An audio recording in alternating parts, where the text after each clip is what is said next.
যে বলতেছে মাঝে মাঝে একা একা হাসতেন, সবাই জিজ্ঞেস করে আমিরুল মোমিনিন কেউ নাই, আপনি একা হাসেন কেন? তো মাঝে মাঝে অতীত জীবনের কথা মনে ওঠে। বকরি পর্যন্ত চালাইতে পারতাম না, রাখাল ছিলাম, বকরি চড়াইতে পারতাম না, ডেলি একটা না একটা হারায় আসতাম, আর খালা ইচ্ছা মতে ডেলি মার দিত। আজকে তো আমি 3 মহাদেশের রাজা। কয় মহাদেশের? Europe, Asia, Russia. আগে মহাদেশ 3টাই ছিল, বাকিটি পরে আবিষ্কার হয়েছে।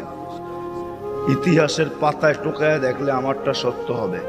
আগে মহাদেশ 3টাই ছিল, শুধু এশিয়া, রাশিয়া, ইউরোপ, এই 3টা ছিল। বাকি আমেরিকা, অস্ট্রেলিয়া এগুলো সব পরে আবিষ্কার হয়েছে। ওই যুগে ছিল না এগুলা। এটা তো সমুদ্রের ভিতরে লুকানো ছিল, মানুষ পড়ে বাহির করেছে। কি যুবক, ঠিক তো? সত্য তো? তোমাদের শিক্ষা এটা বলে তো?